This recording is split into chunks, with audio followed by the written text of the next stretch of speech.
Good point. homogenized. We Why are don't we start the show? subservient. We are subservient to the US. You're right. Thank you for noticing. As you should be.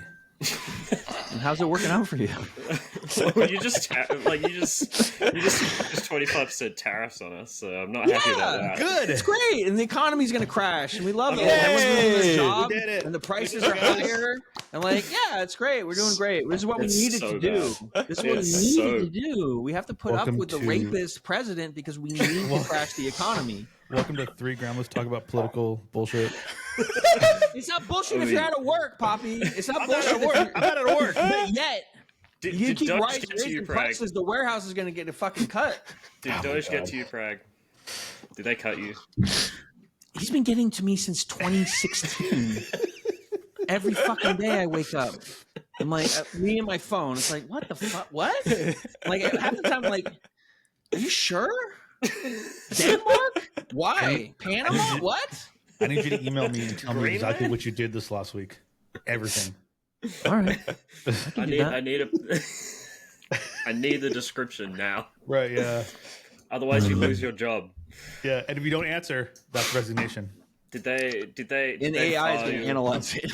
Yeah. You think I use AI too much? That motherfucker uses AI way too much. Yeah. Elon. Absolutely, I think dude. Elon might be AI. He Himself. might be. Wow. I wouldn't be surprised. He moves like an AI. He is Brock. That's him. Isn't that what he Are does? we live? We've been live. Yeah, we are. Oh. Live. Yeah. We are? I don't give a live. fuck. Live. Yeah. So, All right. welcome to Three Grandmas Yap about movies. This week we have another guest, my good friend Liam.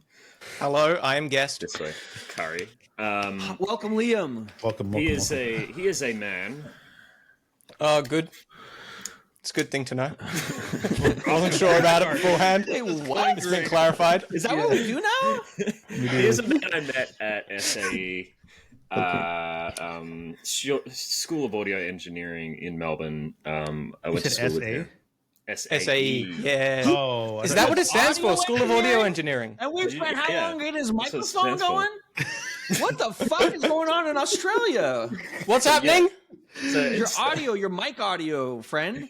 What about Your it? mic audio. I'm Dude, like, I don't it's- know. If it's- you went to an advanced It's the educational School of Audio. university for audio. well, I can turn it down.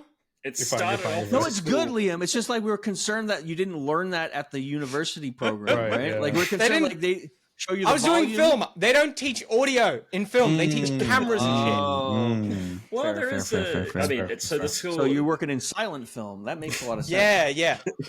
No, I have a sound guy. He has a Oh, sound yeah. guy. You gotta Okay, Yeah. under the cowboy hat. He's I not love here it. right now. That's He why. palms it Yeah, off. he's not here. Can't set it up for me. Right. No. Are there any links that you want me to shout out, Liam? YouTube or anything? Links, Is there- Promo materials, promo materials. website, anything? OnlyFans. Go to my OnlyFans. You got it. The main thing I have that's promotional material at all is my YouTube thing, which is Mouse Okay. Bear or Mouse Bear or something. I don't know. Mouse. Okay, Baban. you don't know your YouTube channel? It's a complicated name. Okay, can you please put it in the Discord later so that people who are fascinated by you can like see more things? Also, Is I'll it give Discord? you the link. I'll give you the link to the Yeah, Discord. we have a Discord, Oh, and that I won't should've work sent either you a link because we to the never Discord. turn on the Stream Elements exclamation mark thing, right? So now I'll get the link. I Yeah. think it's Are at the you- top of the page under the channel banner too. Also, we're gonna make more channels in that server because I feel like we got none. It's We just don't like, have any fucking it's a dead participants, server. JC. How many channels do you need for 3 people? Listen, minimum guys are- 20. 20. You Yeah, gotta we can get add it more set up channels. for the JC, you can future. add as many things as you want. I'm not going to stop you. You can add it. We can add it. We should. I thought that real life teddy bear Mitchell was going to help us organize a watch party. Well, did you We- reach out to him or We talked about it on the show. did you reach out to him? I'll reach out to him again. Like Okay. I hope Mitchell's there. Hi, Mitchell. He Mitchell. seemed keen on doing it, so I thought he was being a live action Paddington Bear on the weekends, and he didn't have the time. That's his. That's it. Yeah, that's his job. That's his job outside of. All right, I'm going to reach out to Filmmaking. Mitchell. We'll make a note of it. So this week we're talking about a film that has been on my watch list for like I think maybe 10 years. I would say I first learnt about this film when I was a lot younger, when I was 16, and I just haven't gotten around to seeing it. Just want you to introduce it, Liam, and why you chose it for this episode of Three Grandmas. So the film I got to pick for this week is called Stalker. It's old ass Russian film that's I think is really, really fucking good. Can I swear? Yeah, yeah, absolutely. Okay, then it's really, really fucking good. No, I don't want you swearing. Okay. Yeah, of course you can swear. Don't make it awkward. Don't make it awkward, Frag. So the reason why I picked it is basically I saw it once like 6 months ago with my cousin, and ever since watching it the first time, I've wanted to watch it again. And so just having this, and this is just a good excuse to watch it again. And I was fuck yeah. Did you see it in cinemas, or did you? Yeah, I saw it at the Lido when it was showing. That's my favorite cinema. Oh yeah, that's my favorite. It's good, but it's expensive. Well, not if you have a membership. It's actually really good. Their membership pricing is actually really good. Oh, okay. Anyway, okay. So I had to I'm cancel my fascinated with the membership pricing structure. Is there tiers? Like reserve a seat? I think we should start talking more. Fuck the film. Let's talk about Lido's pricing structure. So Lido Cinema is a cinema in Hawthorne. We're just reviewing Lido Cinema now. Yeah. It's got multiple chairs. It's got multiple cinemas. Yeah, nice. It's got 2 chairs per cinema. And that's pretty good. Yeah, it's like exclusive. No, I'm kidding. Would you go to a standing room only cinema? God, where everyone had to stand? Or like a rave? No. Well, I mean, you go to a concert and people stand. True. Like I've been to many concerts where I stood the whole fucking time in the theater. A cinema rave? You know what? No, if I see a band in a venue that's not a big theater there's very often no chairs. I'd love to see Stop Making Sense like that. That'd be so good. Okay, you would watch it standing. I reckon if it's like a concert film like that, I probably would. Yeah, I don't know about part of the process. That'd be cool. Yeah. Maybe Spider-Verse. I could imagine These are the Spider-Verse existential and questions that we have to perturb our consciousness when we're dealing with Russian literature like we are today. Mm-hmm. Yeah. Now, do any of you gentlemen have any experience before this with Russian creative literature, film? Like, yes. Have you seen like Solaris or anything like that? But one of my favorite films of all time is Come and See, which is I think a Vertov film. That's a war film set in Ukraine. It's an anti-war film set. No, sorry, not Vertov. Alan Klimov. And that is one of the best films I've ever seen. Just the makeup design and the fact they use live rounds on set and just like the authenticity of that film just like is unbelievable. That's crazy, bro. And it goes on a journey. It's like during I'm trying to remember if it was Ukraine, but they basically go on a journey through German occupied Belarusia. That's a different place. And it just it depicts the atrocities that the Nazis committed there through the eyes of this young soldier that joined up and was excited about joining up and then realizes what his people were doing at the time. It sounds very prescient to today, considering what's happening. Yeah, it is a brutal film, and it's just like you basically a lot of the film is shot from like his perspective, and you see his face in the center of the frame, and the way his face changes like throughout the film, like it gets more and more. It's kind of like the stress that the events cause him. Like you see his face change because of it, and it's just like unbelievable. But films, and this film, Stalker, which is Andrei Tarkovsky's, often considered his masterpiece. Like this, Solaris, and Mirror are his 3 big ones. I haven't seen any of them. But Solaris is a banger. Yeah, I've heard Solaris is really good. Steven Soderbergh did a remake of Solaris. I haven't seen that. I haven't seen it. But yeah, this film takes a lot of cues from Come and See. I think Come and See came no, this came first before Come and See. So Come and See took a lot of cues from this film in terms of its visual identity and stuff like that. But there's a lot I can that I feel like I can see this film influencing, and also like stuff that has influenced this film as well, which I want to get into. Okay. Yeah. Later. So what did before You you didn't even saw ask this? Time if he's read any Russian literature. I said no. I said no. He said no. I'm That's sorry. it. All I've consumed Leave is it Not Russian Lolita? propaganda. Not even Lolita? No. Bachov? No. Verto? No Verto? Man with a movie camera. That's a good movie. Dostoevsky? I've heard of the name. I've heard of The him. Idiot? That's a good one. That's Read what The my dad Idiot. called It's me. kind of a Tales from funny story. Underground. No. Tales from no. Underground. That's a good one. Yeah. What's the name? Gulag, what is that? Stop. Was that Gulag 13? And the other reason, because the other reason that this film interests me, like I think the first time I'd heard about it when I was like 16 or so, but the first time that I really wanted to see it was after I saw Slavoj Zizek talk about it in his documentary, The Pervert's Guide to Cinema, which is a great documentary if you want to Do understand. you like, find that ideology Zizek and is film. too difficult for most people to like? Well, Like, it's his, very dense. It's very like it's like there's a. I think It's hard his to get into. I think his writing is incredibly hard to get into, but Even his but fucking documentaries. Like I don't after agree. after 2 paragraphs, I found both of his documentaries to be really interesting. sometimes I find them to be I obtuse. got a lot out of them. but- okay. But yeah, I wanted to ask Liam, like is this your first Tarkovsky film, and had you heard of him before seeing Stalker, and like what's your introduction to him, and how did you? Well, the way I learnt about Stalker was through. I have no idea. I think I was just looking through the what was showing on at Lido, and I went and I saw Stalker, and it went, I know that movie. I should watch that.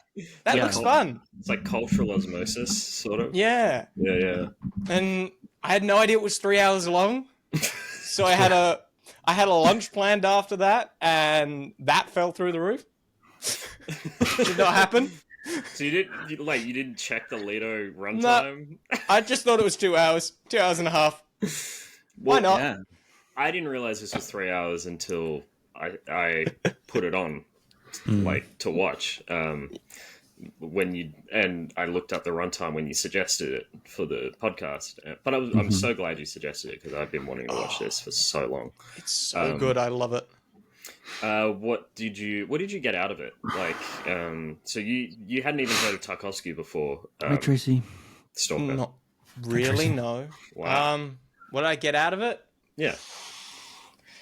Fucking hell, it looks gorgeous. That's Sepia, right? Sepia. yeah. Sepia tone in the beginning is really cool Oh, yeah. effect, right? And you can see like a lot of other. Anytime I see it in other films, now I'm going to think of this film because like you can see like this is probably like laid the foundation for that effect. I feel like. Well, I would say that the film that laid the foundation for that effect was The Wizard of Oz. 'Cause when- Yeah. yeah. Like the But isn't that opening, black and white though? This is more brownish, and Yeah, like no, sepia the- is the browning of it, the, right? the Not opening, blacking. the opening of The Wizard of Oz is sepia toned. It's Oh, very you're brown. right. and You're right. looking. You're right with the Yeah. the tornado stuff. You're And right. when they entered the Yeah, it is. zone in this film, the way that the color changes to Yeah. like a very bright green, it reminded me of The Wizard of Oz. It's very abrupt too, which I love. Yeah, it's so sudden. Yeah. yeah, that was cool. I mean, he's obviously a master of composition and photography, right? Like, God, the and like in the cinematography. long shot, he's noted for having like I think there's only 140 shots in this film, and like it's 60 minutes. 3 minutes, or, Yeah. So like he and so you have to be patient with this film, right? This Really is not patient. for your It's average. not a fast one. No, this is not like going to be playing with Fast and Furious 11. Like that audience is going to like reject this, and like I bet there's a ton of people that know about the game Stalker and like Metro Exodus, and they read the back of the box, right? And they're like, "Oh shit, this is gonna be fly," and they expect like Will Smith to be in it shooting zombies and stuff, and then they get it in this long esoteric meditation on philosophy based on 3 characters, right? There's the Stalker, the writer, and the scientist, right? Yes. And Speaking of time, did you? What were you expecting going into a Russian-Soviet 1979 3-hour sci-fi film time? I want to know what you were expecting going into this. I was expecting like a post-apocalyptic movie, which kind of sort of Yeah. It's like it's like, not that setting, but it has like that feel to it. Yeah, because it was shot in like a fucked up war zone. Yeah, Post-war zone.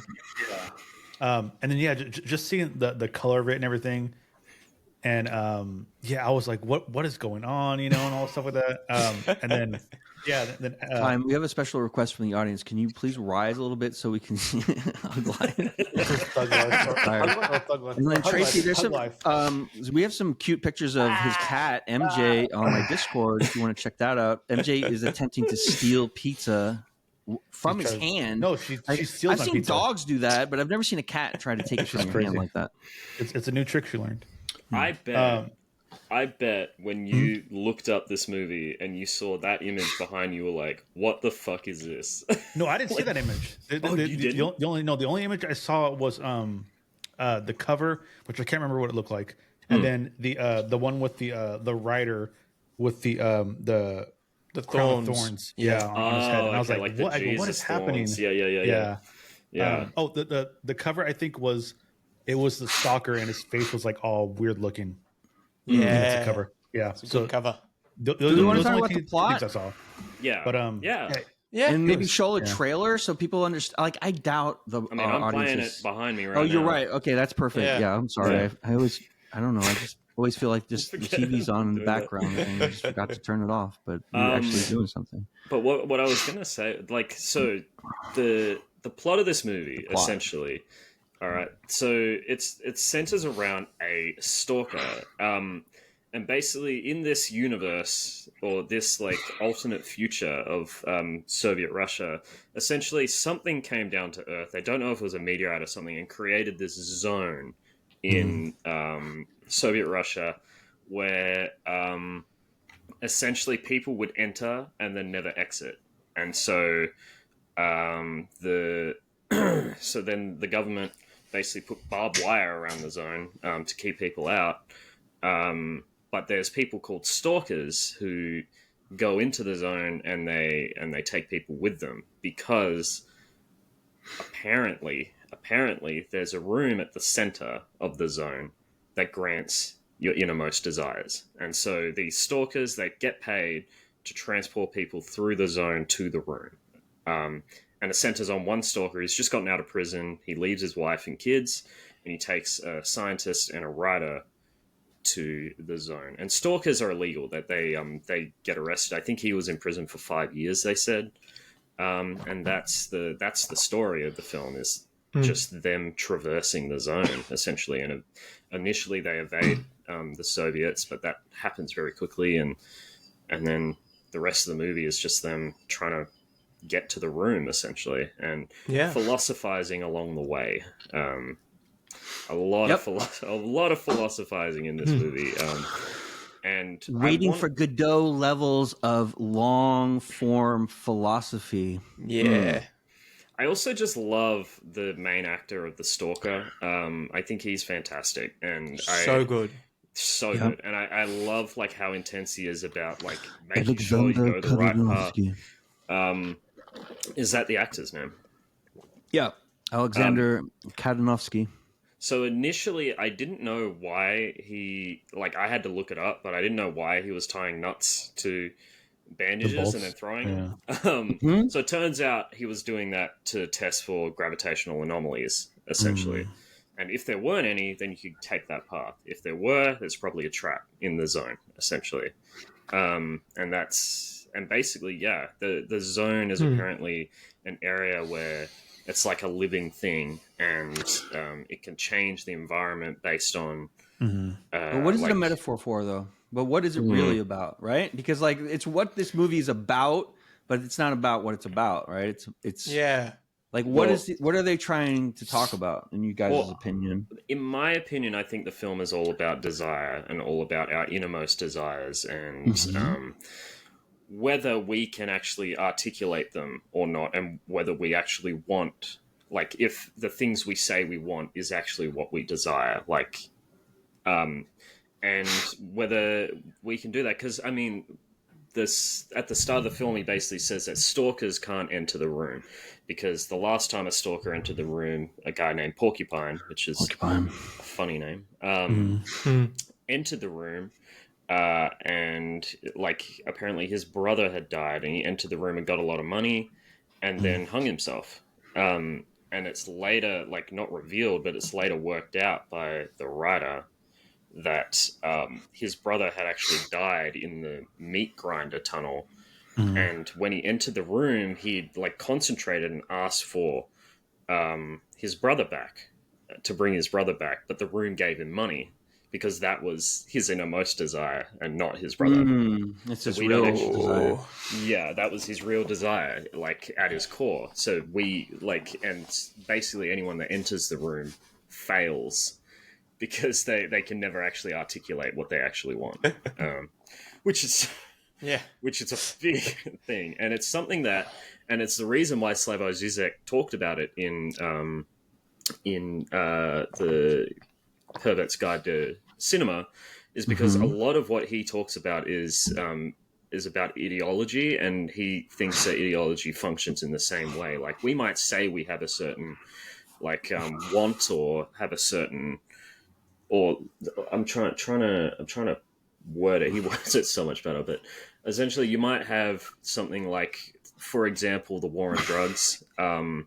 Like, he used that as an example. The war on drugs, like the want is to reduce drugs, but the inner desire is actually to imprison as many black people as you can. Control people? Control people, yeah, exactly. Like, that's the kind of thing that he's talking about, is like the like what we say we want and then what we actually want are completely different things. And I have a clip of him saying that. Okay. If you don't mind indulging me in some Zizek. Okay. No, but you guys are going to find out what I know is this is a very dense orator, and like it's going to be interesting what you guys think of. Yeah. So here's the clip that I wanted to bring. I'll just put it on screen, and I feel like this film really, really delves into this idea. Here we go. He has a very funny way of talking. I wonder if there's this English auto generator. Here he is. He likes to touch his nose a lot. But here it's on cocaine, JC. Yacked out of his fucking mind, bro. That's probably true. It probably is. In psychoanalysis, it is that people do not really want or desire happiness. And I think it's good that it is like that. When you are in a creative endeavor, in that wonderful fever, my God, I'm onto something, and so on, happiness doesn't enter it. You are ready to suffer. Sometimes scientists, I read history of quantum physics or earlier of radiation, were even ready to take into account the possibility that they will die because of some radiation and so on. You know, happiness is for me an unethical category. And also, we don't really want to get what we think that we want. The classical story that I like, the traditional male chauvinist scenario. I'm married to a wife, relations with her are cold, and I have a mistress. And all the time I dream, oh my God, if my wife were to disappear, drop me, it would open up new life for me with the mistress. You know what every psychoanalyst will tell you quite often happens? That then, for some reason, wife goes away, you lose the mistress also. You thought, this is all I want. When you have it there, you turn out that it was a much more complex situation where what you want is not really to live with the mistress, but to keep her as a distance, as an object of desire about which you dream. And this is not just an excessive situation. I claim that this is how things function. we don't really want what we think we desire. Anyway, just thought that was relevant to this film because they literally have that discussion right at the end of the film before walking into the room. Like he says, "Do you want to go in the room?" And then he works out. None of them enter the room though. No, they don't. No. Right, and there's it's that key plot point, right, where they have that contention because they discover. I don't. We're gonna spoil it. I don't think we can spoil it. I think no. The scientist wants to destroy the room because of the unintended consequences. Well, that's a bit of a spoiler. Well, I'm going to spoil it because it's made in 1979, and like in order to do a comprehensive review of the film, we have to talk about all the plot points, and I'm ready to do that today. So, what I want to say is like, so they have to convince him, right? And so, but in a lot of the motivations, even with all the cynicism in this film, it's about faith and love, right? Yeah, and like they're still moving forward in this fucking hellscape of industrial pollution and mystery and like all the other bullshit, and they're all very exhausted, but they still keep going because, you know, for example, the stalker has a love for his wife, right? And she has faith and love for him, and that's something that the director actually talked about. Let me find this quote. Absolutely. And I also find it really interesting that the writer is able to convince the scientist not to destroy the room, because he basically says, like, no one can go in here and use it for their selfish desires, like, you know, to be world dominators or to, you know, the room's not going to give them an arsenal of nuclear weapons, because they can't ask for that. They can only they can only be given what their innermost desire is. And someone like Hitler probably, if Hitler walked into the room, he probably just wants to be a you know, he just wants to be an artist that that was respected. You know? Like that was Hitler probably his innermost desire. It took you know? 30 minutes He and wants we're a on to German Hitler. shepherd, and a hooker, and a vial of crystal meth. That's what Hitler wants. That too. But what I'm trying to say is that like the reason why he didn't. Too. Yeah, the reason why he didn't destroy the room is because, like, no one could go in and ask for world domination or ask to be king, because no one, he doesn't think anyone, like, he realizes that no one has that as an innermost desire. Their innermost desire is something else, essentially. So no one can ask for anything, essentially. The film, like, The Room, is an homage to this film in some way. Oh, you yeah, have to ask that director. Sure. Yeah, I'm Tarkovsky wishes to emphasize two essentially human aspects, faith and love. He believes that faith cannot, quote, cannot be dissolved or broken down. It forms like a crystal in the soul of each of us and constitutes its great work. And when humans feel that there's no more hope in the world, love is what proves them otherwise. That's so it's beautiful. Actually a very optimistic movie, even though it doesn't really construct like that. Because it's a lot of the characters like withstanding. Yeah. I feel like the end of the Soviet era was a lot of people withstanding. You know, it was an economic hardship, and there's a lot of environmental pollution and stuff. And this is just the way the world was in the 70s and the 60s and all over the world, you know. And it's just like people, but the point is that they still go forward, and the writer is still a writer, the writer is still an artist, the scientist is still a scientist, which is something greater than themselves that they're still pursuing, right? They're not like becoming smaller people because the environment is detrimental to their existence. They're trying to get bigger and combine and like overcome it, even under all the fucking inability. Like there's no odds that they can do it. And that's what I took from that. I want to know what your interpretation of the dream sequences are of the Stalker, because he falls asleep, and then there's this long segment where he's on the ground in a river, I think, like a riverbank, and the camera is above him, and it just like follows it down, and you see all of these markers of like history, like there's a gun on the floor, and there's like cracked tiles on the floor, and there's like needle, and this and that and this and that. Like I think there's a newspaper article. There's like a mosaic of Jesus. Is it a mosaic or a you know what I'm saying? And it's just like slowly goes over all of these objects, and then there's another hand on the floor, and I'm not entirely sure what the hand is. If that's his wife, is that his daughter? Like, what's the connection there? Well, I think the needle thing is the exact same needle from the opening. Yeah, they're users. It sounds like. Yeah. So I think oh, go ahead, please. Well, I was just going to say, I think there's a connection there. Yeah.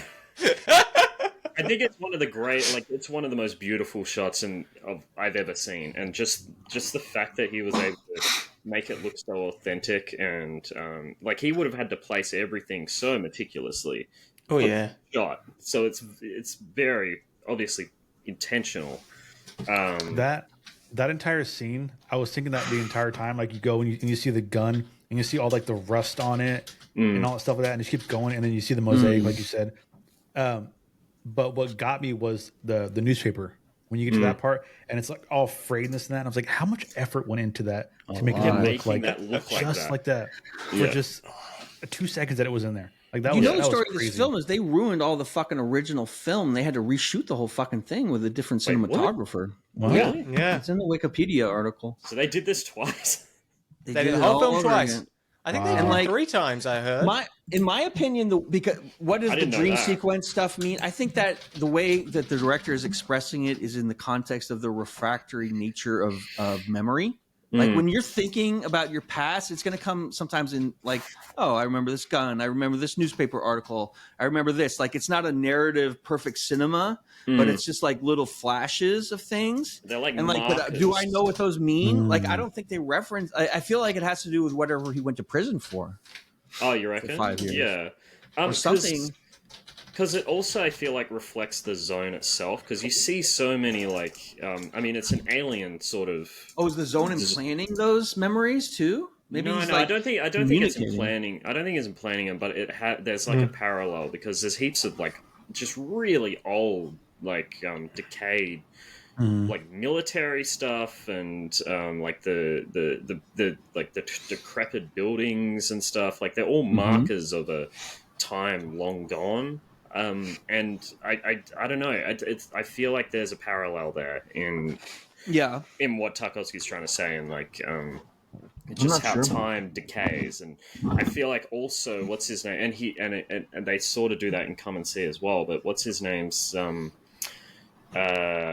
main dude, the Stalker. Like you see, like there's a patch on his head that's just blonde, and that's like intentionally meant to be like radiation.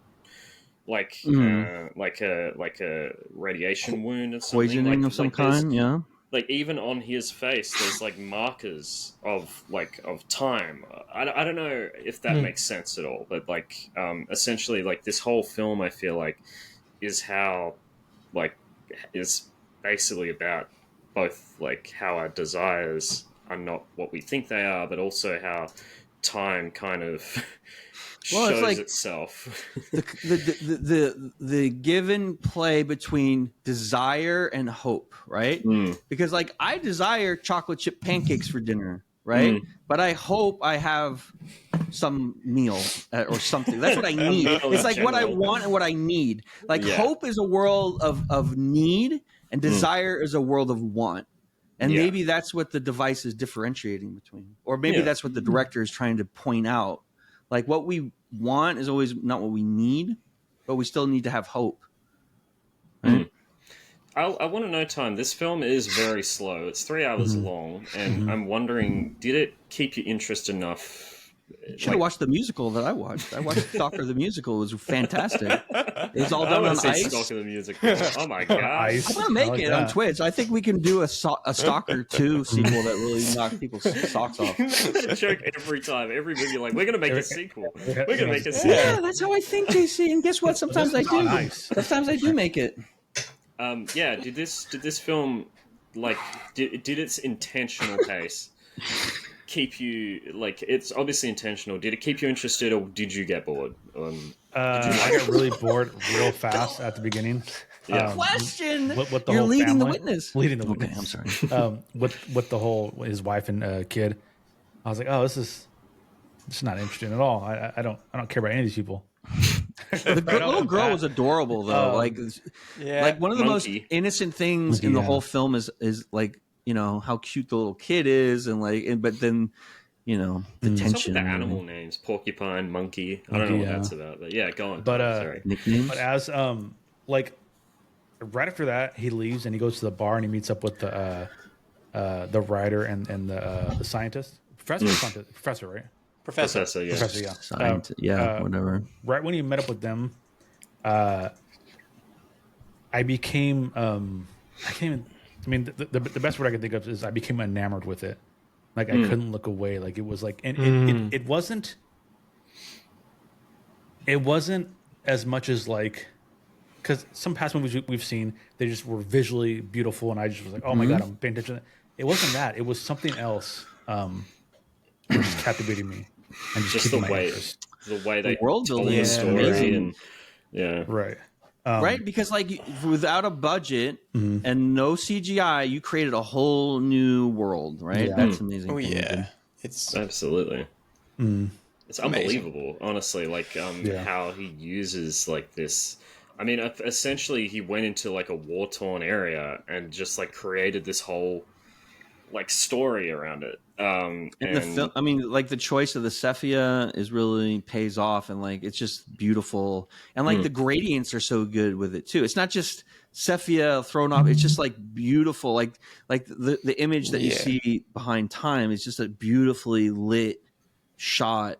Right, look at the shadows and the texture, and that. I mean, that's just a beautiful set, just for anything. Even that, like, you were talking about that opening scene Time, I agreed with you. I was like, oh no, this is going to be like a slog. But then you realize the reason why it's so slow is because he's going slow so he avoids waking up his wife. Right. Yeah. And then they have a huge argument. Which wakes up right away. Yeah. And that's what kicks off everything. Yeah. So you're like, oh, he was, he doesn't want his wife to know he's going out to the zone again. Like, and he just got out of prison.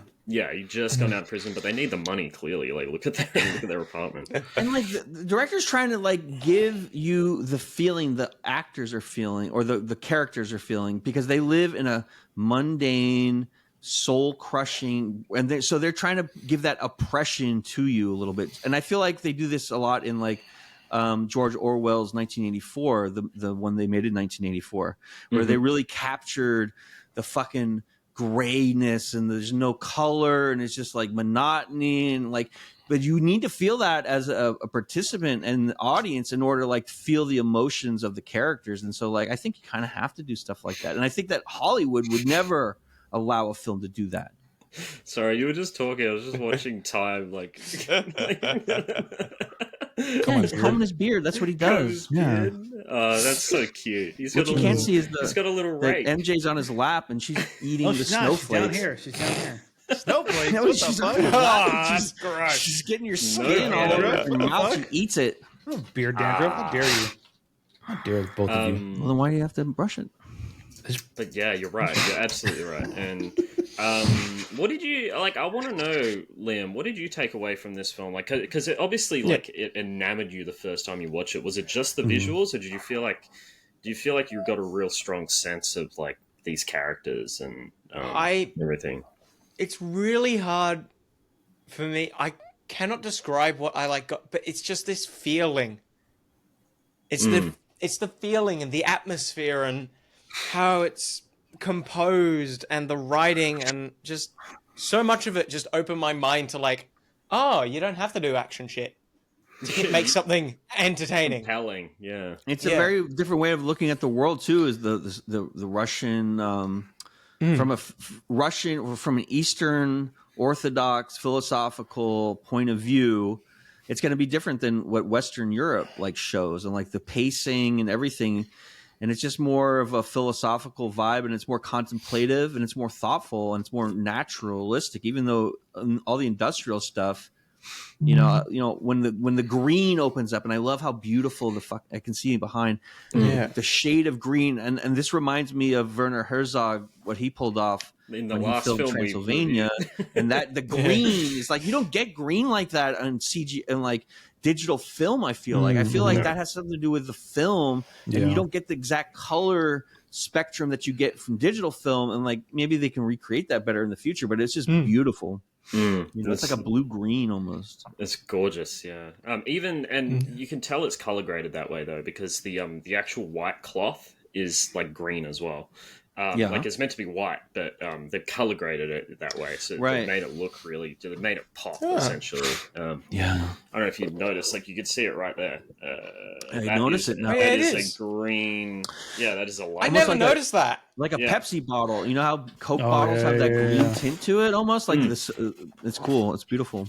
It's beautiful, and like they've obviously done that intentionally. Like, but yeah, it's very Wizard of Oz, and I genuinely wonder if like the Wizard of Oz, like, was like a direct influence for the way they presented the zone. Obviously, it's not Technicolor, but it's. I mean, if you're a director in the time period, you must have been inspired by the Wizard of Oz coming up. Even if you're I don't know how much access he had to Western cinema, right? Because if you grew up in the 40s and 50s in the Soviet Union, but this also makes it very original because he's not like everything he's doing. He thinks he's doing for the first time, and it could be a coincidence, or it could have been inspired by other directors that use color pops like Fellini, like he does the reds in black and white, and it's just I think it's a main trope of cinematography to have play with color, because that's one of the only instruments you have as a photographer besides composition and what you're shooting. But the play with the color, you can play with it. Like you can't play with the fact there's a tree there or there isn't.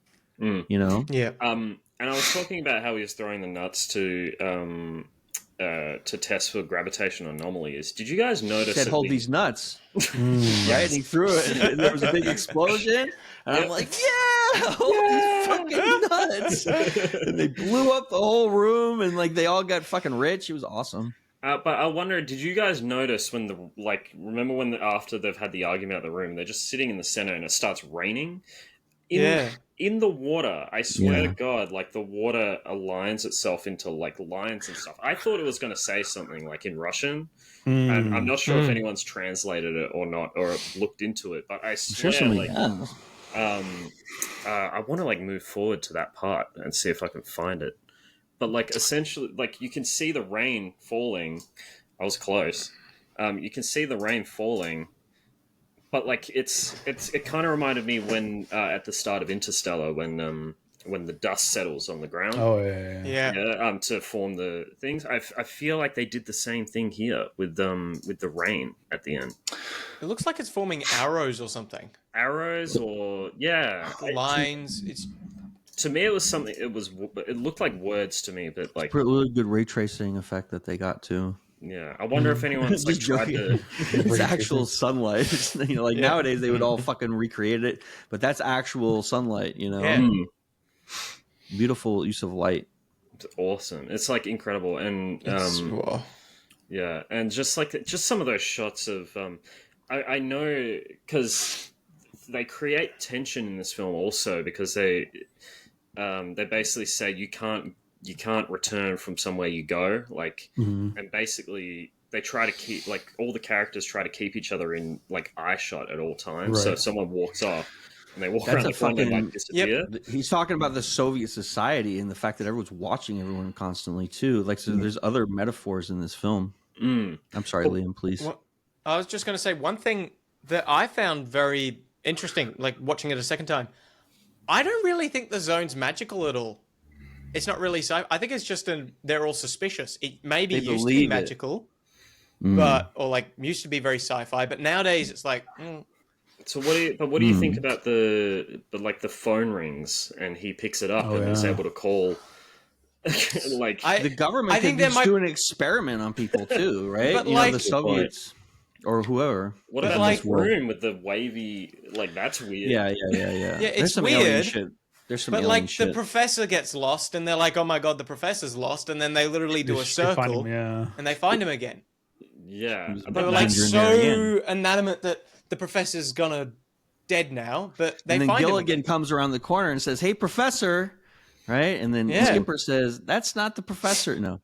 Yeah. I'm sorry, I just had. But there is a Gilligan's question Island as joke. to, I mean, is this magical or not? Because I don't really think it is. Because at the end, none of them even go into the room. That's right. Yeah, it might be leaking. There might be some slight weirdness, but how do you explain that room, huh? How do you explain it?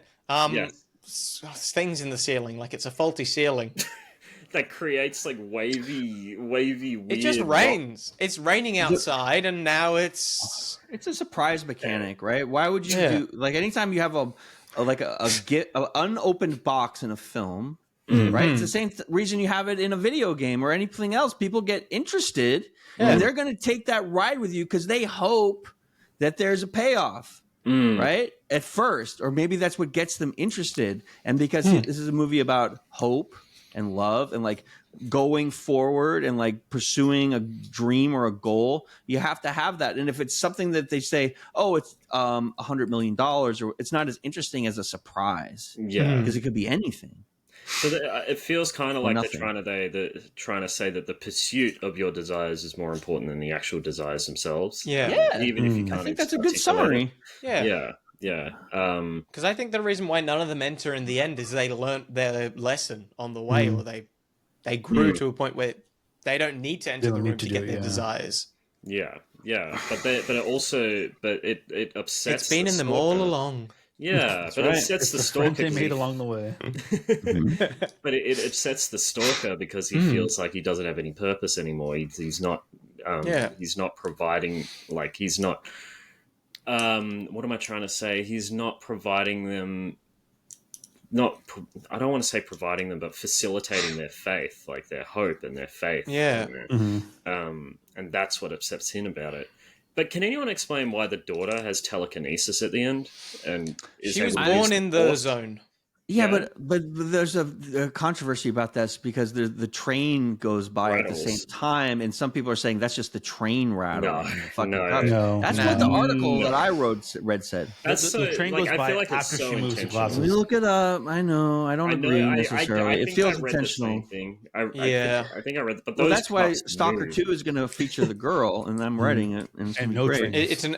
It's an action adventure about the girl with telekinetic powers. It's about a cat who eats pizza, and this is actually a telekinetic prequel child. to Star Wars. This is a prequel to Star Wars. That's that girl becomes Jedi. Princess Leia.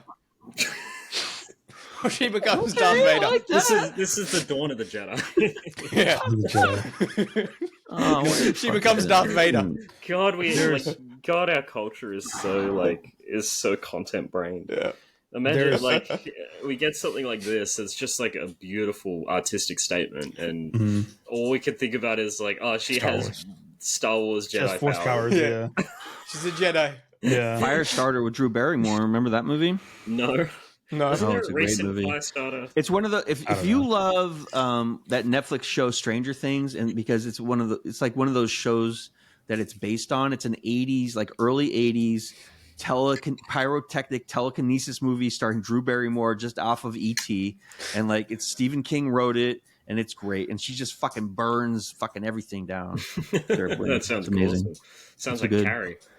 There were a remake of it, but I think the original is the best. Pretty good.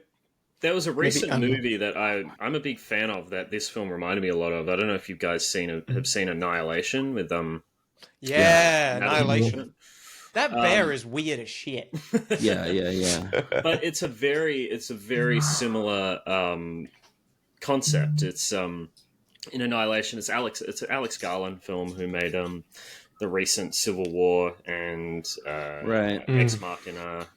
He wrote the 28 Days Later movies.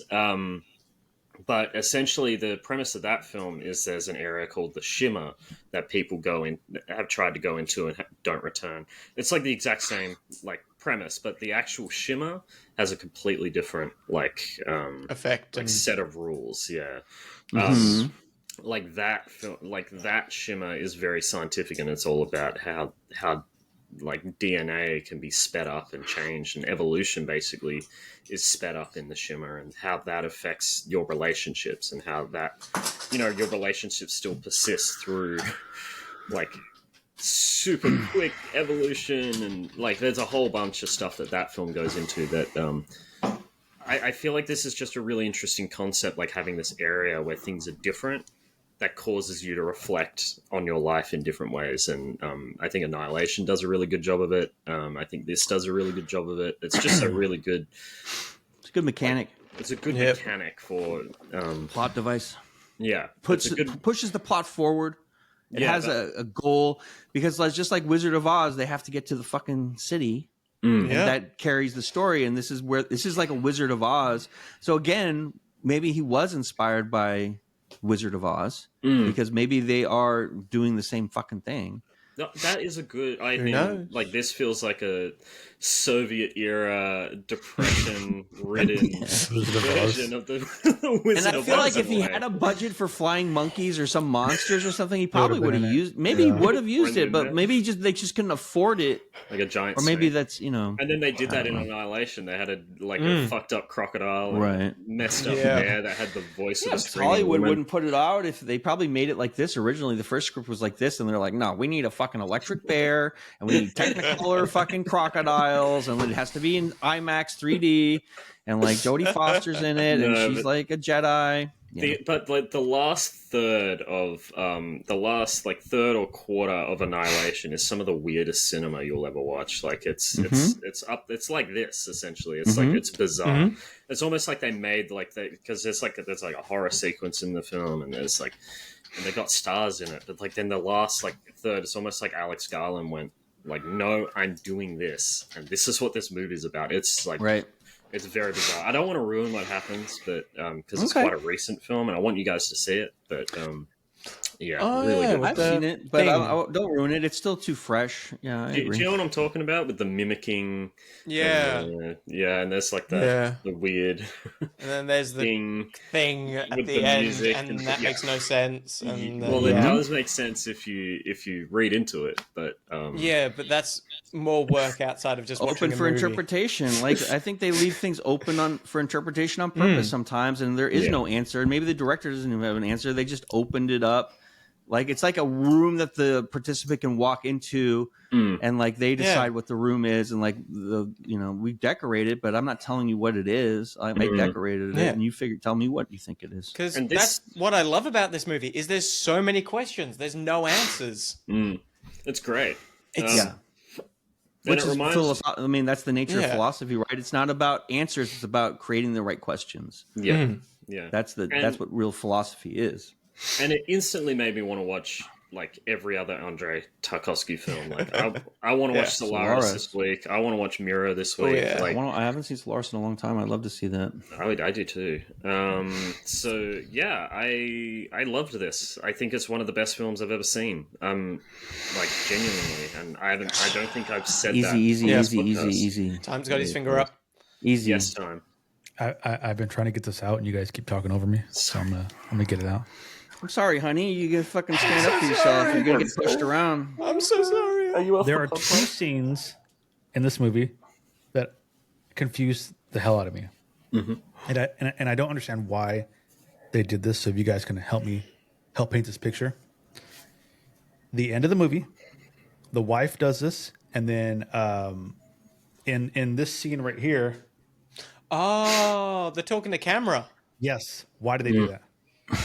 Well, I don't know. It's a good thing, and it's fun. It made no sense. You break the third. You break the barrier, right? They call it breaking the wall. Yeah. The third wall. Because there's a wall between the audience and so when they pull that wall down, why do they do it, JC? What is the motivation? Are you talking about just the direct to camera talks? Yeah, but I don't remember the second time that happened. I only remember the wife. The wife did it at the end. Yeah, the wife did it at the very end. It happened twice. In the sand. The writer talks to camera. In the sand. Yeah, in the sand. He was in front of the well after he got up. He after sat on the edge of the death. well, and then he looked. It's to show internal monologues. It's to show what they're thinking, and so they speak it to the audience, but the other characters don't hear it because they're thinking it.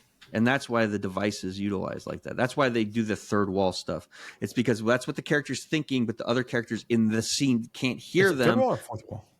I don't know. Whatever the fucking wall is, fifth wall, but that's the point. That's the reason why they do it. I understand the reason, or I understand the idea of doing it, but it just didn't. It just didn't feel like why it. Do it. Yeah, specifically. Yeah. I don't know because. I'm trying to think because, the Zone, I feel like, in a way, the Zone is kind of like representative of like art and like capturing a moment in time. And in a way, I feel like the zone, like where like the audience of that art, where the audience of that zone, where and the person is like, I don't want to say he's talking to me, the viewer. I hate saying that, but I kind of feel like that's what he's doing. Is that they're talking to us about our own desires and what, like, because That's not why they do it, though, JC. But I feel like in this film, that's what they're doing.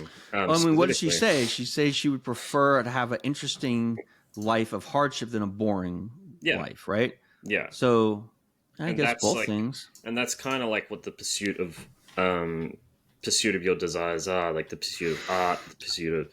But how else are they going to tell? I mean, the only way to show what people are thinking is to have like the voiceover, right? Like sometimes they'll do a voiceover where you can hear the thoughts. But like that's not talking to us. I think it's trying to speak to her motivation. Why she has love and hope is because like she wants to have interest. But I also feel like the film is talking to us about our desires and like what we should strive for, and talk about our faith. And like I feel like when the writer's talking about it, I can't remember what he said in that scene. Like he's describing like his failures and stuff, right? Right. Essentially, and how he's failed to feel like he's succeeded or fulfilled, and meanwhile the wife is the complete opposite. Like they're not in the zone.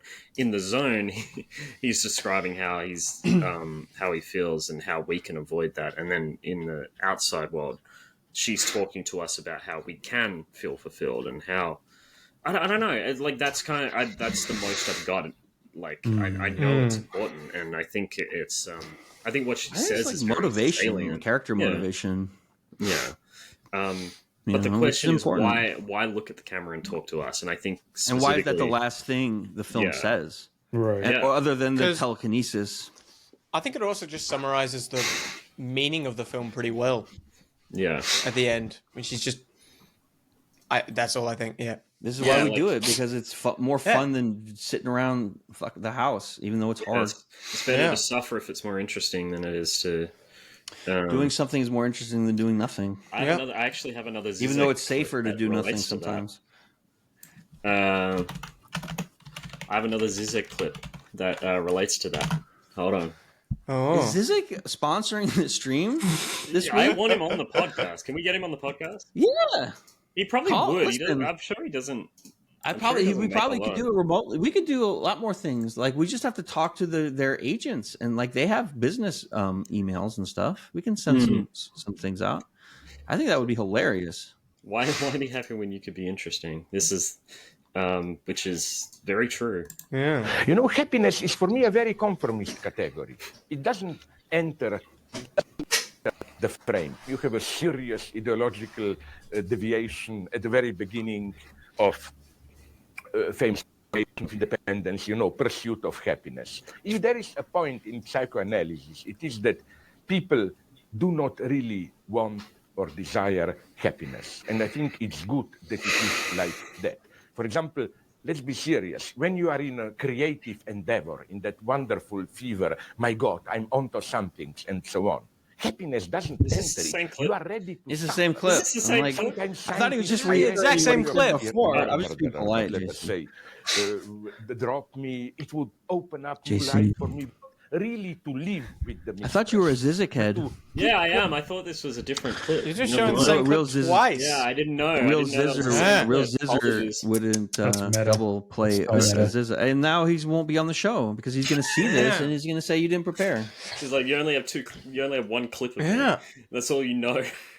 You messed up, man. Twice, messed up. It's not like I've read Trouble in Paradise like 3 times. He's a good guy. I like that man. Contact him. Why the fuck wouldn't he come on? Why not? Listen, JC, we have 40 episodes. We're on Spotify. We're on YouTube. We have this is a legitimate show, right? And I'm sure he's been on smaller stuff than this. Why not? I bet there's other people though, around that would be interested. So maybe I'll explore that.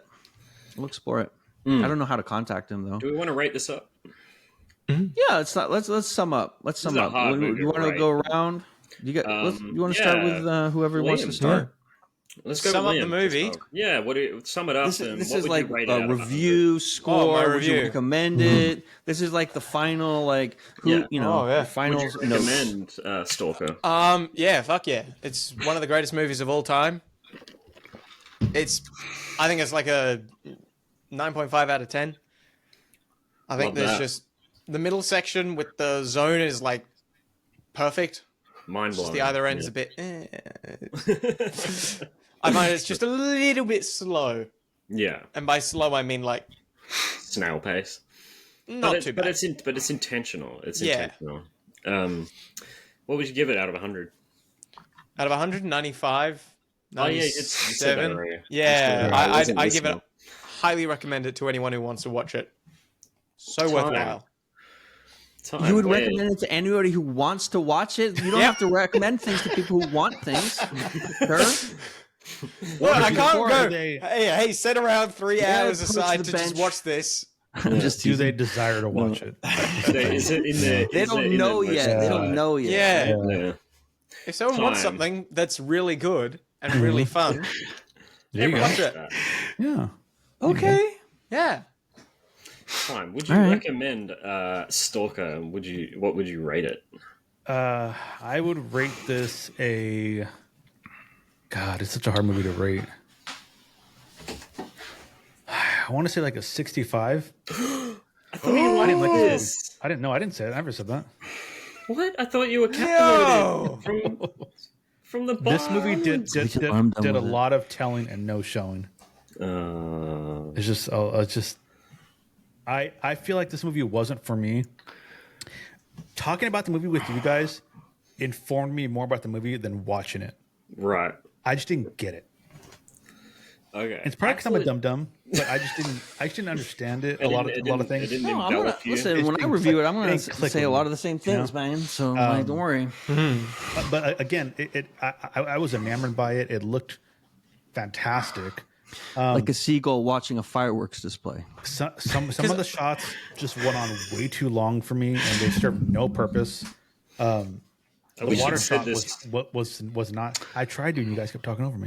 JC, this is his review now. Let him review it. The shot with the water we discussed, that was very long, but that served all the purposes. So I like that one.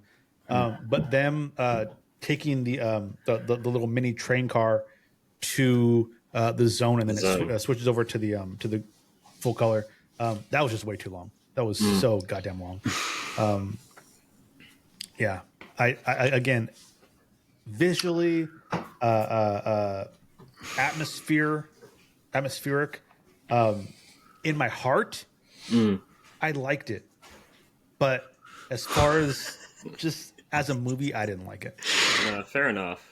But I feel like my retort to that is I feel like the how long it takes for them to get like from the minecart to the zone, like part of that like is intentional. Like it is about how time affects us and how time, how time decays us and decays, like it's like history and that's just how time feels. Like the passage of time feels like that when you're on a train or something, and he was trying to convey that kind of feeling, but obviously that doesn't lead to more enjoyment. No, but the purpose is there, like, you know what I mean. But even shortening that scene by half, it wouldn't have really changed anything for me as overall. I think I even looked it up online, people just talking about it and saying how great it is, and I can see where it's great, and obviously Liam and JC, you guys loved it. I can see people liking it, but I just couldn't get it. I couldn't grasp it. No, fair enough. But maybe it's because my desire is for World Dalmatian. Maybe that's why. That's why I can't go into the room. No, your desire is Michael Bay. MJ's in the room. If you go to the room, it's just MJ. It's always MJ. If you get to the room, it's just MJ scratching on the other side of the door, trying to get out of the room. Yeah. Prag.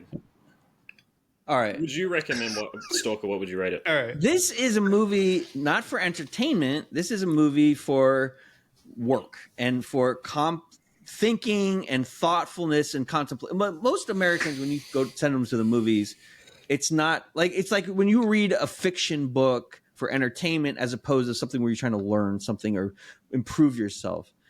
So I would not recommend this for your average looky-loo, because they're just gonna like bounce right off it. But if you're willing to do work and like think about stuff, and like if you like to like world build and like it's a beautifully shot film, it's a great film, there's nothing technically wrong with this film. In fact, it's like outstanding, right? Everything from the sound editing to the color gradations that we were talking about are sublime for the time period and the amount of money that they had, which probably they probably had a potato and a warm cup of vodka as a budget for this, right? Let me check what the budget was. Was this state sponsored? It must have been, right? So like everything had to have been metaphorical if they were going to talk about the state. And so I recommend this movie. I recommend this movie for film students and people in philosophy, and like if you're in this mind frame when it comes on. And I feel the same way about a lot of films, like Suspiria, for example. It's like this is a film that is a little bit work for you, which is good. And it's not just it's not candy, it's not soda, it's not Coca-Cola. This is a very complicated Cabernet Sauvignon, right? And it's got a little cheesiness to it, and it's got a little stink and a little musk, right? And tobacco and all that stuff. And like it's like, oh, what is this? And it's not like fucking a screwdriver orange with fucking vodka, which you can just fucking guzzle. So that's good. And like, if you're ready to challenge yourself, watch this film, and you're gonna love. I'm gonna steal as much of the chemistry as far as the tableaus and like. I love all of the aesthetics. I just love the bar scene, right? I just love I love the long close-ups and stuff. I feel like. The other thing is like there's a language barrier, and like if you are a Russian speaker from the time, you're going to relate more to the characters because it's going to look more like your life. And like as an American in 2025, this is not how we communicate with each other, right? It's just a little different. And so I feel like some of the scenes were a little long in that department, and they were constructed like a play, which is very which is the way they do Russian literature very often. So like. Yeah, it's a good film. It's a 90 from me on technicals, but for like your average popcorn eater, like if you don't know what the Criterion Collection is, this is not a movie for you. If you know what that is and like you understand what you're gonna find there, you're gonna love it, and it's something you need to. And like I can't wait to like I hope we can talk about Solaris at some point, because I hope me and JC and everyone else can watch that movie, because I haven't seen it in a long time, and it's a amazing technical marvel, just like a Space Odyssey, Kubrick's Space Odyssey. He really pulled off. And then there's the cats again, and they're just trouble, and we're gonna try to get rid of them as fast as we can. So the budget for this one was 1 million rubles, which I don't know how much it would have been. That's like 80 cents. 80 cents. It wouldn't have been a lot, I imagine. That's what it made, right? No, it sold 4.3 million tickets, which I don't know how much they sold it for. There was 1 million rubles, but 4.3 million tickets. So I reckon it would have made like maybe like the 20 times its budget.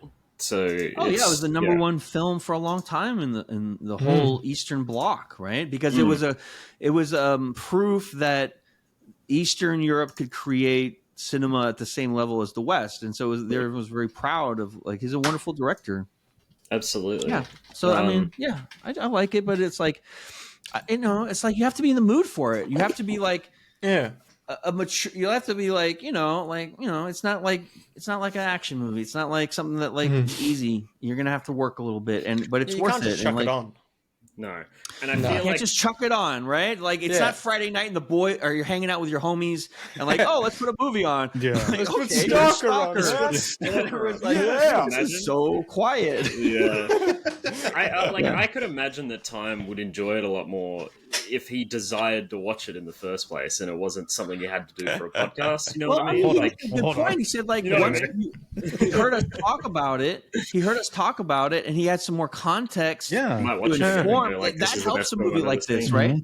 And that's why this is a good movie in an educational context to talk about, because then we can point out certain things that now he might appreciate for the next thing he sees. And he says, oh, I remember that from Stalker. Like my appreciation of cinema has gone up greatly since we started this show, just Absolutely, from being forced to contend with the things and learn about technical things that I didn't know. And so I think it makes us all better when we work and challenge ourselves. And it's beautiful too. I agree. Yeah, absolutely.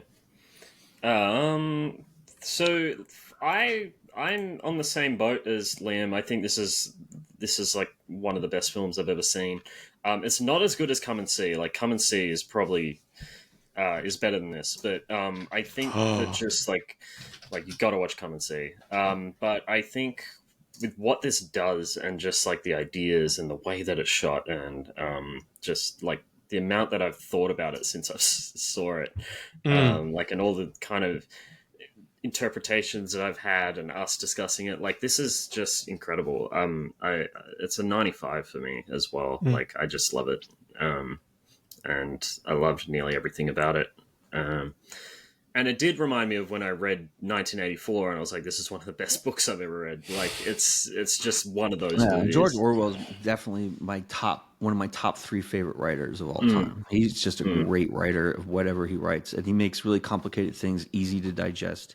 And one of the things I had a problem with this film is that it was too obtuse compared to something like Orwell could do, because it was Orwell's more accessible, but that could be just me from a Western context, right? Yeah. Orwell's a Western writer, and this is from a Russian writer, so maybe that's my deficiency. It's a balance, yeah, and but yeah, I love this, and I can't wait to watch more Tarkovsky. I can't wait to watch Solaris and Mira. I think I'm going to watch them this week. So he made a great show called Samurai Jack that I really enjoy on Cartoon Network. that's Tarkovsky. That is. Wait a minute. Get out of here! Get out of here! Don't mix Gendy up with Andrei. Primeval too is really good. Primordial, I like that one too. That one had a lot more action. So I think that's it. Did we want to talk about Liam's short film, or are we kind of like running out of time? I would love to talk about Liam's short film. Yay! Promotion time! Let's talk about my... We got a little bit of time. We usually put that at the front, but I'm glad we put it at the end, because actually we have more viewers here. And like we're gonna put, if we allow us, Liam would love to put it in the Discord so we can share it with everyone, can see it. Do it. And like, can we get a link to the Discord? I think I put it in here in the chat. So the film, I love this film, and like I want to find out more about how it was made. I was talking to Time before the thing. I'm like, this is fucking phenomenal. it's called Of Silk and Sawdust. Silk and Sawdust, yeah. So can we show it here now? We can show some of it. We can show some of it. It's 7 minutes. I can maybe. Put it's on good for the screen in film to be background. seen, right? Yeah, you can show it. I don't care. I think there's only like. I'm the producer of the thing. You can show it. There you go. I'm the main producer. You're I'm the producer, cinematographer, and film I think it's guy. good for the film to be seen. Writer. Producer, cinematographer, writer, production designer. Do you want me to do it, Jason? I handled everything with film. Yeah. get But like, the fucking camera. but you also had a director who. Yep. How did the production? tell me about work it. How did the production go? How did it work? What was the arrangement? So the arrangement essentially? was I would handle film, and then the other guys would handle the animation. Right. And so what we basically did was, the first thing we did was write the script and came up with the idea. That took a while to come up with. Once that was done, we just storyboarded everything. Literally, I was going to try and find them for this, but I completely forgot. And like the storyboards are super detailed. And then we basically shot what the storyboards were. So my question is, how did you not get a director credit on this then? Because I didn't direct it. The background. What are you talking about? We have to show it perfectly so everyone can see how good it looks. I'm going to show it as a share screen. I didn't get a directing credit because I didn't direct it. I helped with directing, but I didn't feel like I deserved a directing credit. All right. All right. I mean, all of the like on location shooting was you, wasn't it? Yeah, I helped with a lot of it, but Jeremy directed the acting, basically from the robot. So I feel like he deserves that credit. No, you get an director. AD. You get an associate director credit if you did the on-site location shit. You want me to call this guy? I did the credits. Oh, I literally have You're being a 7, martyr. 8 versions of the credits on my computer. okay. Well, They're long as shit. We have 20 animators doing. We have you're just 20 a good animators guy, doing it. Liam. You're just a sweetie. But listen, I'll tell you something about this business, Liam. If you don't like shout out yourself and like stand up for yourself, they'll fucking take your credit and they will just fucking eat it. So just make sure that you get what you're owed. Nothing more, nothing less. I definitely put a lot of effort into this, and I don't want to take the directing credit because... Do we want to watch it before we talk? Let's watch it. Yeah, We'll watch it. Right, I'm going to grab it. myself some more drink. I've seen this too many times. Okay, Liam. I understand. I don't like to watch myself either, which is a lie. I watch all of my shows right afterwards. We're not going to watch the whole thing, yeah? Why? It's 7 minutes. It's a great show. I enjoy it, JC. What? Like 2 times speed. No. You were pushing for Stalker. I'm gonna go take a shower. You guys, stop being rude to Liam. I've seen this already. I love the film. Go on time, you assholes. It's 7 minutes. Well,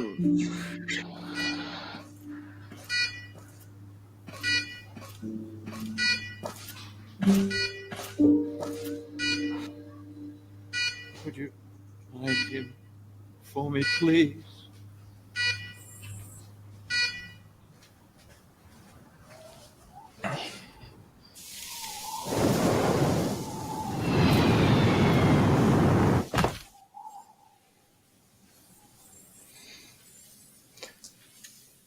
so was the director on set when you shot these? Okay.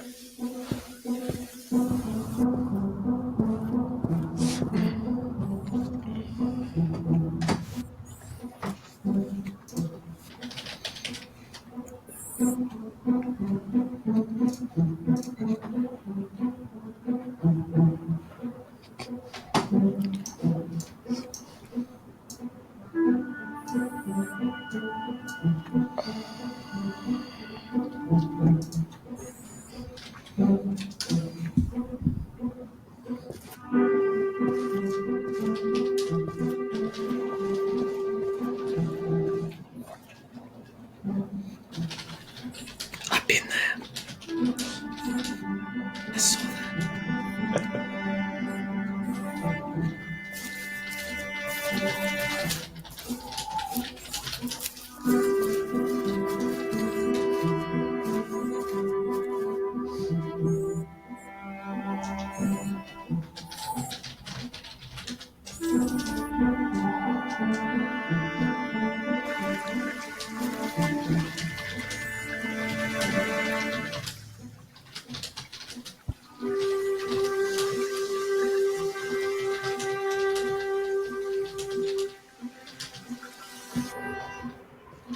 Here come the bench boys.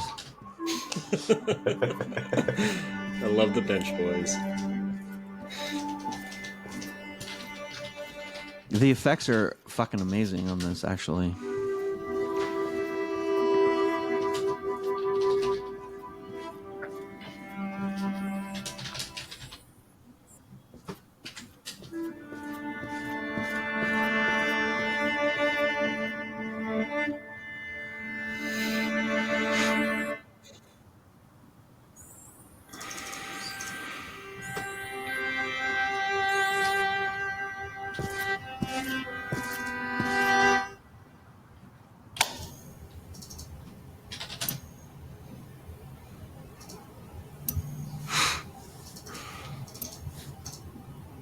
Hey, I've been there.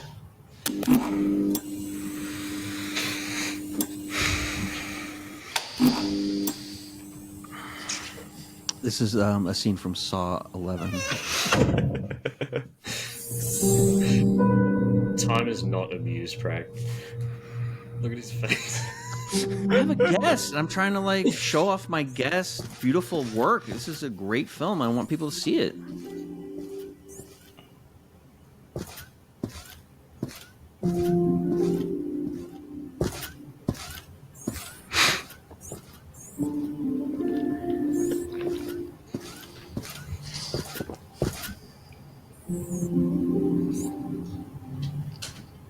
Stalker vibes right here. This is the room. I need more sepia. You should do a version of this film with a sepia tone and call it Stalker 2. And fucking release it on YouTube. Oh my god, just for promotion?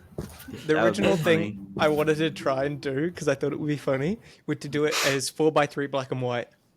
Yeah. And I got told no multiple times.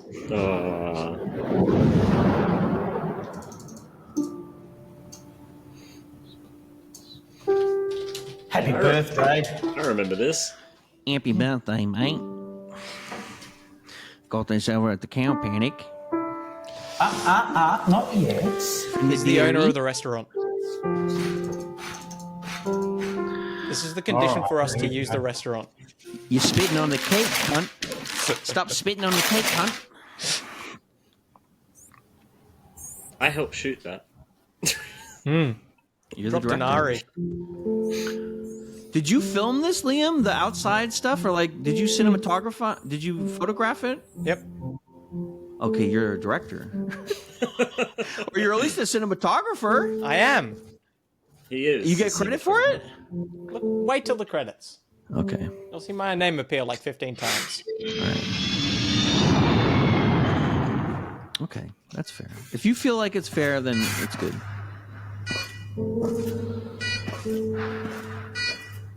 The director did a lot of work. Oh, sure. Everyone's working.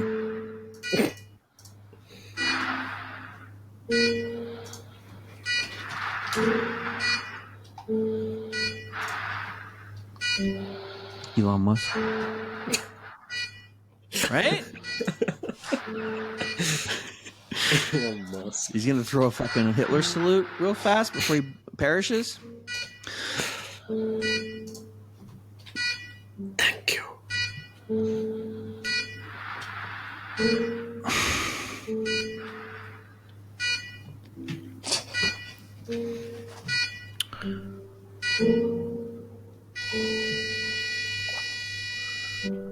That's it for him.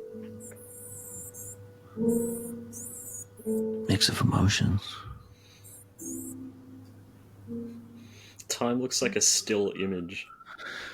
He's fine. He's gonna be okay. I want to know about the process of this. How was this made? How did you do the effects? Or who were they done?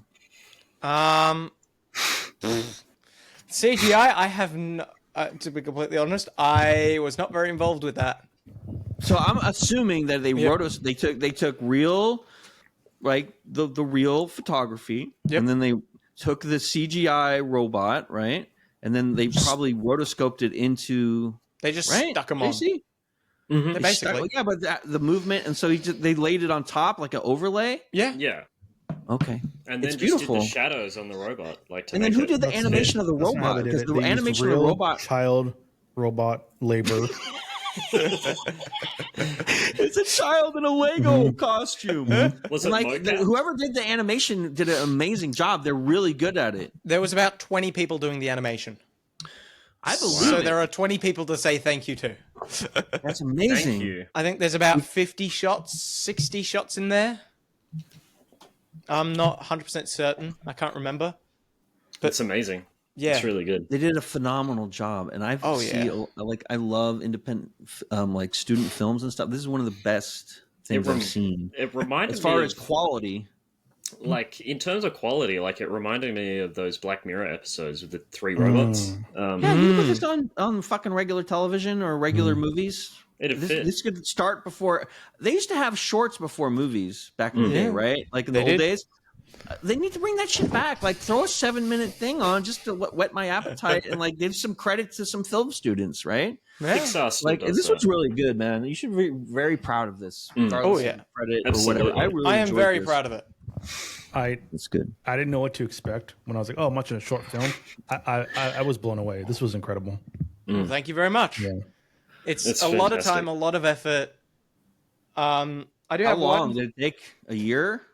It took. Well, we did it all in like one semester, so that was Oh, really? That's 4 cool. months.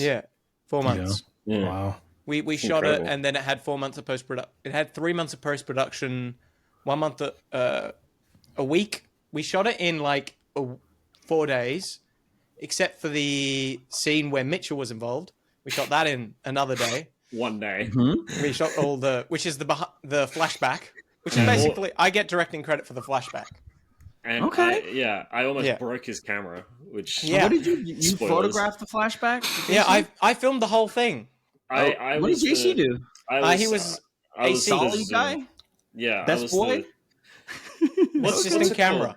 focus Yeah, puller. what's it- focus puller. That's right. Yeah, he was focus puller. Okay. And Beautiful. I remember we shot it all in an Ari. If you don't know what an Ari is, it's nearly like $100,000 camera. Mm-hmm. It's fucking Okay, expensive. that's why this fucking thing looks so good, right? Well, I also 'Cause I can see lit the it. shit out of it Mm-hmm. and Yeah. graded the hell out of it as well. Yeah. Yeah. So a lot And it of was work really went done into well. post. I Mhm. like But, the way it looks. I really love the Yeah, it way looks just really the good. natural scenes look. Like, I feel like that's going to carry you forward. Like, if you choose to photograph things like that in the future, it looks really Yeah. beautiful. It really So- does. Like, you have a good eye. You have a really good eye. Thank you. $100,000 camera was sitting on the table, That's And- terrifying. and we were moving stuff around. And I think I nudged one of the tables, and it fell onto the ground. And the only thing that broke was the little connector to the battery. Is that right? Yep, that's the only Yeah. thing that Oh, broke, wow. and That that was cost the like only- $2.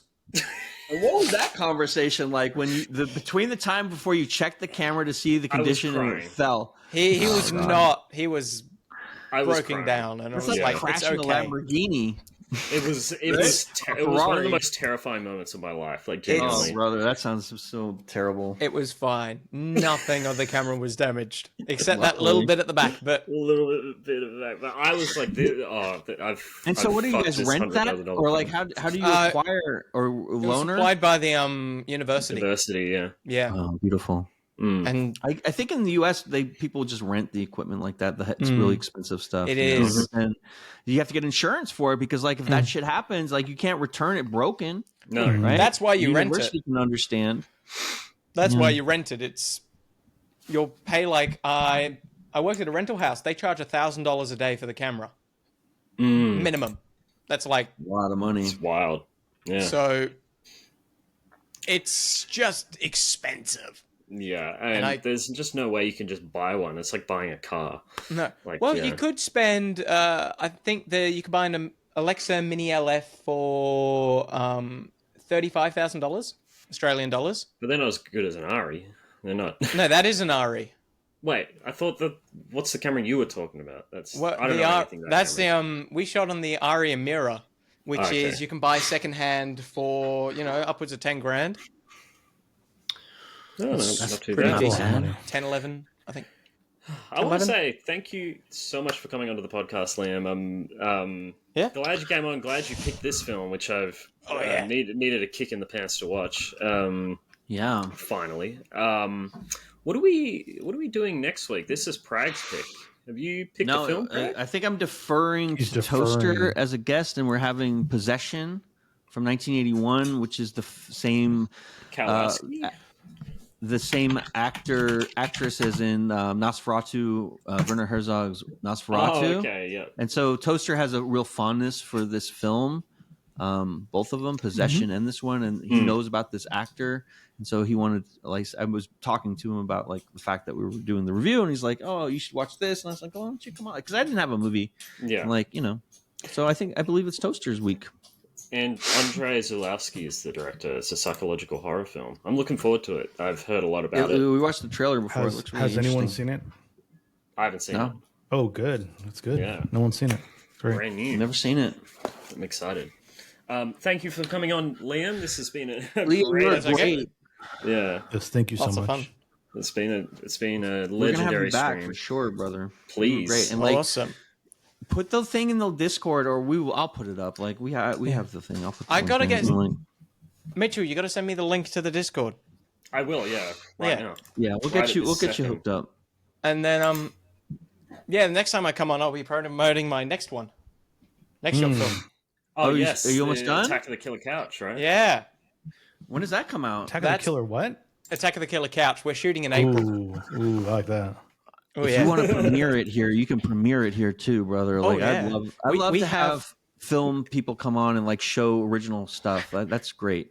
This is technically a remake. We shot it the first time. There's a Killer Couch up. There's a thingy up there that's from the original, but we're shooting it again because we want to make it better. Ooh, I like I that. love that. Because the yeah. first one, you had a bit of set problems, yeah? Yeah, big Yeah. set problems. I ideally not like to talk about it. Yeah, no, fair enough. Yeah. No worries.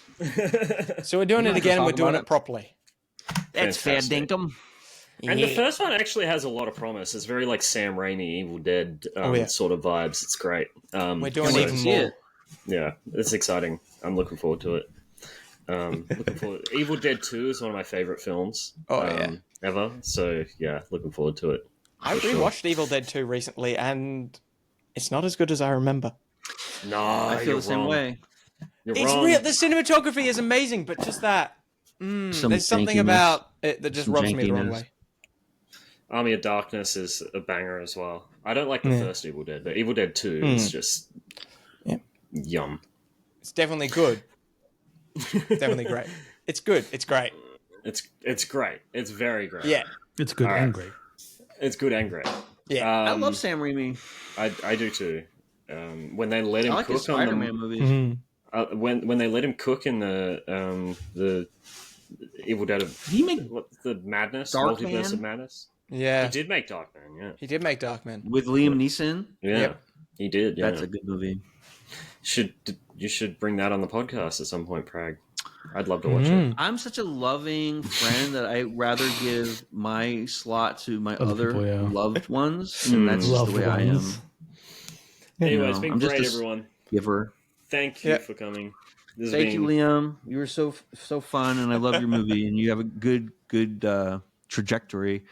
And come I on hope again, so. please. Oh, yeah, Just sure. come on again. It's fun to do, so yeah. Absolutely. Thanks for coming, Liam. No problem. The- Go say hi to Catch Lance. up with you in Melbourne at some point Yeah, when do you get back? Melbourne. next Next- year. Next year. hopefully. Oh, okay. What do you mean, 2026? 2026? What the fuck? What month? Yeah, Liam, I'm trying to get this fucking guy going again, and like he needs to be working. He needs to be Yeah. making film. He needs to be like dying for his art out here. You got a phone, right? Yeah, that's what I tell him. Stop Liam. filming with your phone. Yeah.